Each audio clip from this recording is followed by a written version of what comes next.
You'd be forgiven for thinking the Brian McGuire Film Festival is taking place in the capital this weekend. He has 3 films at Raindance, 2 that he's written and directed, 1 that he starred in. Bret has starred in all 3. Tell us about these 3 movies.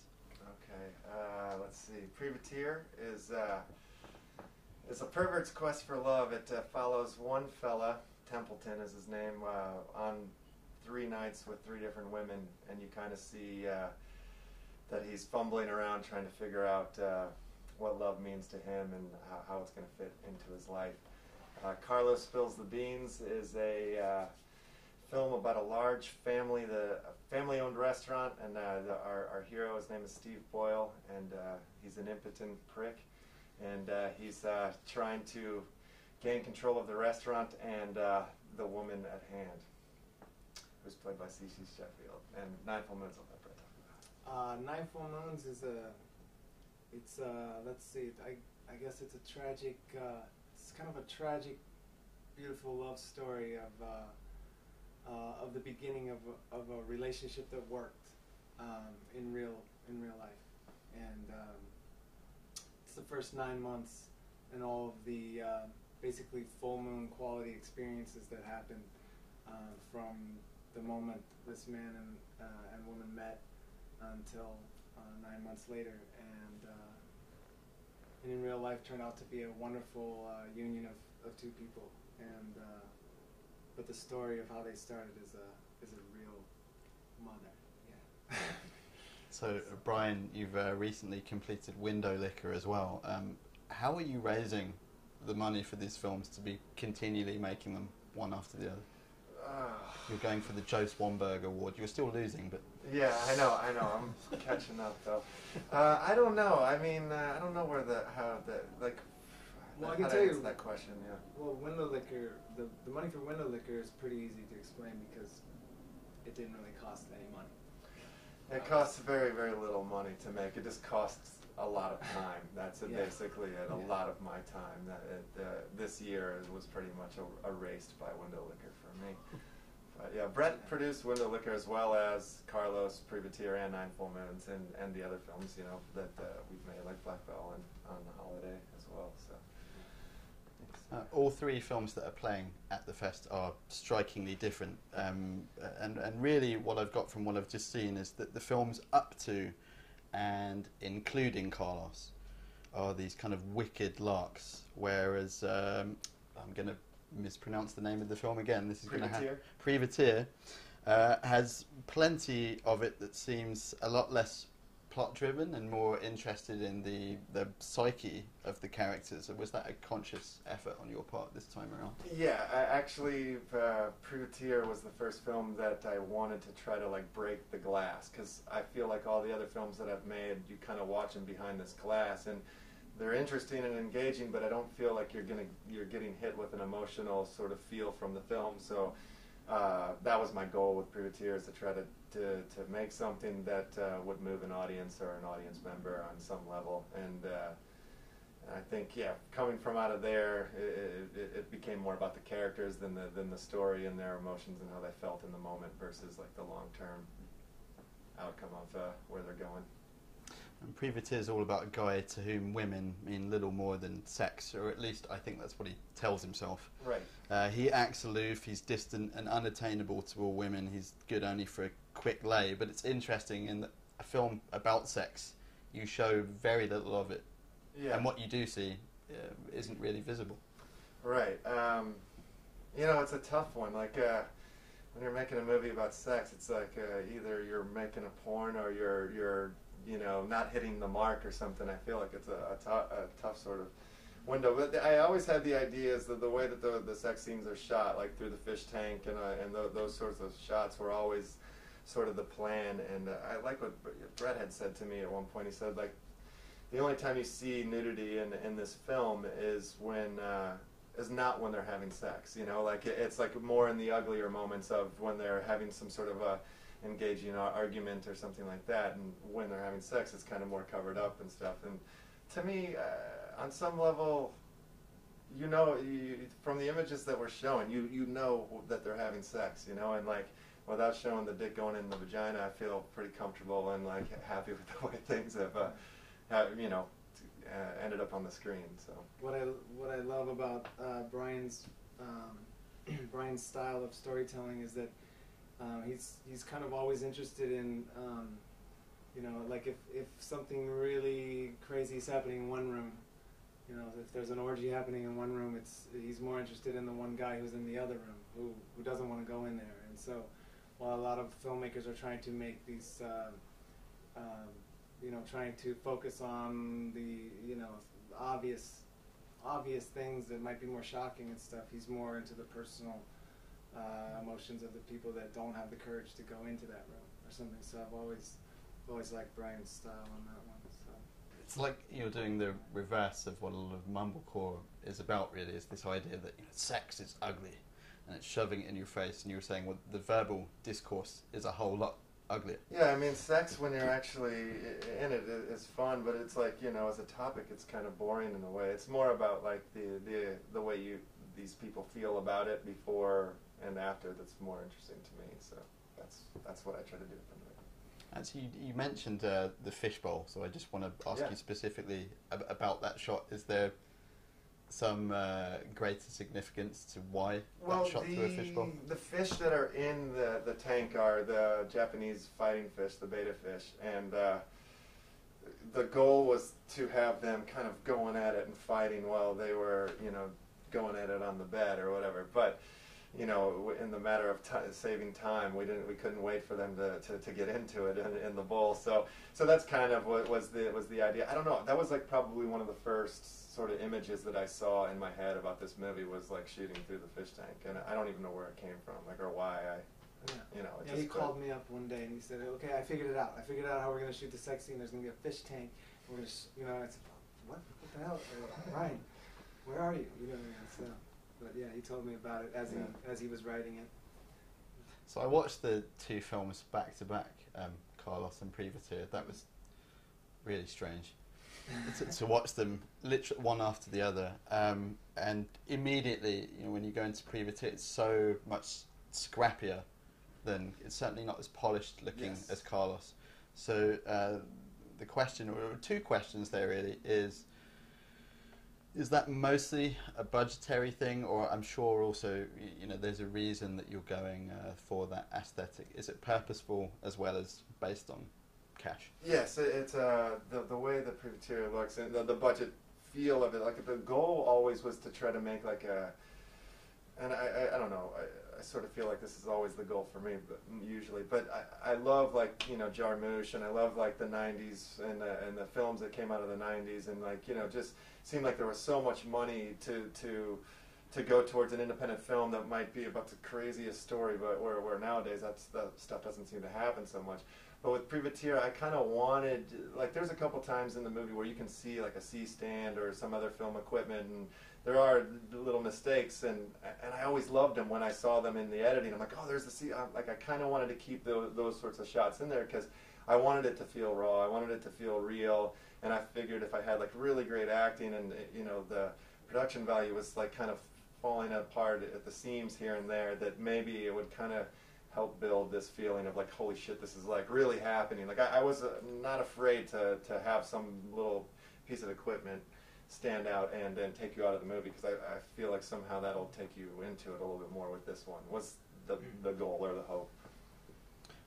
Prevertere's centerpiece scene, I think, would be the scene between Templeton and Irene, which is, it almost felt like a kind of self-contained play within the movie in a lot of ways. And over the course of that discussion, we discover that they're perfect for each other. She's the only woman who meets Templeton on his terms and understands him as well as she does. She understands that it's all about not making emotional attachments, even though they're obviously very close. Yeah. So the question there is it simply that they're too similar, two sides of the same coin, or is it that he actually really does want to be with her, but in order to do so, that means waking up and looking in the mirror every morning?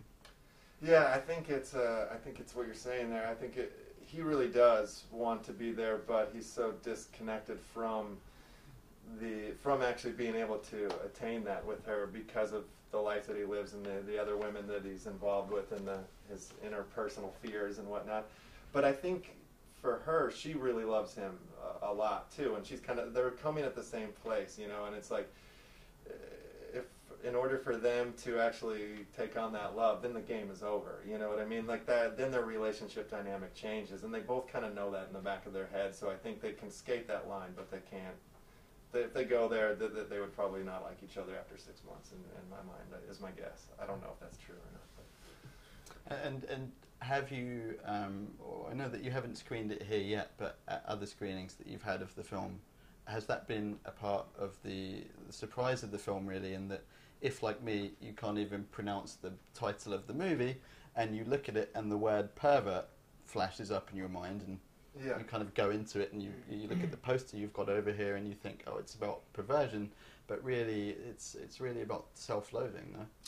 Yeah, I think maybe you're right. I mean, like the Prevertere is the Latin origin word for pervert, and to me, I feel like everyone is kind of a pervert on some level. Like when they're approaching, you know, like sex or relationship or something, there's also, whether it's like grand perversion or whatnot, there's some sort of little secret or reason why you're engaging into this person that you maybe don't want to look behind the curtain, know the real answer there. If somebody asks you the question, you might not really want to present that, or if you did, it might kind of ruin the moment or something, I think. So I feel like, yeah, he's a little bit self-loathing, but at the same time, like I feel like he's finding like his comforts in these perversions, in like leaving Joanne, who's kind of more of his on-again, off-again girlfriend who he goes to Vegas with, and you know, but she's always like popping up in these other scenes, like, you know, when he's with Irene, they're talking about her, you know, like she's calling when he's on the way to the Italian woman's house and stuff. So it's almost like he gets to leave her, to cheat on her, to like, you know, have these little secret worlds is kind of like his gratification in his own perversion. I thought it was going to be a lot more perverse and perverted than it actually was, and it was surprising. Maybe it's a little bit of a tactic to pull people in, like, oh, I want to see something perverted, and then they get hit with reality or something. So, Brett, in the Las Vegas party scenes, you play a lounge singer who sings all his lines, except for a crucial bit of dialogue between you and Templeton. Was that always written that way? Well, actually, it's funny because Brian has this kitchen that has a cartoon bricks all over the wall, and if you watch almost any of our movies, you'll see this brick kitchen. And we've done a lot of planning and ideas and brainstorming in this kitchen. And Brian said, "Okay, here's the deal. The next movie we're going to make it's called Prevertere, and it's going to be amazing. And I want you to produce it." And I said, "Can I sing in it?" And he said, "Yes, you can." You know, like I didn't. And then you have to be careful what you ask for with Brian, because then he was like, "Okay, you're gonna sing every line, except for the passage, yeah. Except for one part." And so it was very fun to try to figure out why he sang every line, and to ask those questions for me instead of to just come in and sing every line. It's like, what kind of a person, you talk to them and they say, "Oh, how you doing?" And they're sort of avoiding intimacy, avoiding talking to people, because, I think he's sort of in his own mind, he's a very important person in like the lower levels of Las Vegas lounge living, so I always love people that are just so important in some really unimportant world. Kind of, I love that stuff. So, I imagine that it's not also why you're singing, but of course how you're singing it as well. And there must be dozens of different iterations and takes that weren't used. Or were you once you figured it out, you were quite rigid? Yeah, well, Brian wrote. I mean, in the script, every word that I sing, he wrote all those lines. They're all word for word, pretty much. And so, what I did is I sort of took some songs that I already love from old time songs and old time lounge songs, and I replaced those words in, and just to give me a flavor and a rhythm to go from kind of speech to speech. And one of them is an old saxophone song by Gene Ammons that I love called Gentle Jug. And so when I said, "All my friends, I'd love to see you again," so you know, it's just so I had a place to go, and I wasn't just kind of winging it. You know, it was like each you know, each little number is its own little number. You know, and so it was just a lot of fun. Yeah, for sure. And then when I actually get to speak, I think it's makes it more impactful. yeah, and I felt like, yeah, you get I got to let him be kind of insecure and let him be you know, not such a bravado tough guy that he puts across to everybody, and sort of when he's one-on-one, you know, to fit into the tone of what Brian wanted. And I mean, it's a smaller part, but it's really high energy. Was it exhausting? Well, what was exhausting was producing the movie. And the same day that I was shooting those scenes, we were actually getting kicked out of the location that we had. That Vegas location was actually a gaudy house in the Topanga Canyon. Yeah, the hills almost in Topanga of the valley. You know, so a very tacky, beautiful house in the, the singing number.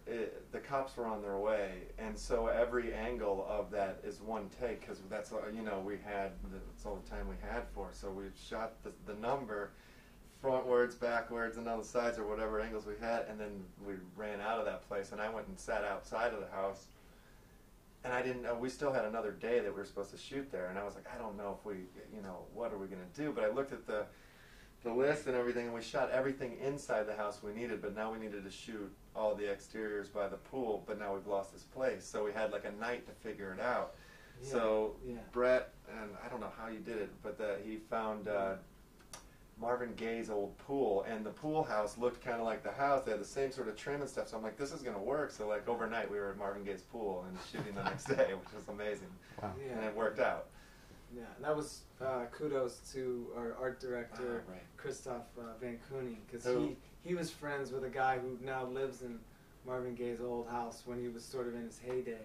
And he painted this painting, our art director did, and that's actually him. And he plays Helmet in the movie, the little guy talking. And then this is Rose, who's basically Joanne.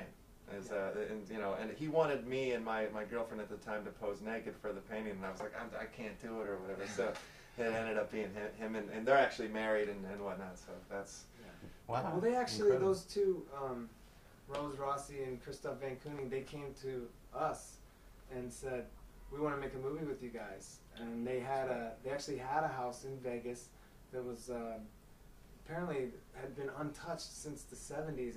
Someone locked it up, and they bought this place, and it had all the old furniture. And so the original idea was to write something for this place, and then Brian started writing, and then all of a sudden that whole thing got written away. But then they were the first two to be involved with us for the movie, and so.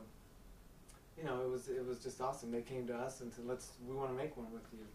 And so we said, thank God. Usually we're going to people and say, you know, come, please make a movie with us. You know, so yeah, so it's great. Yeah.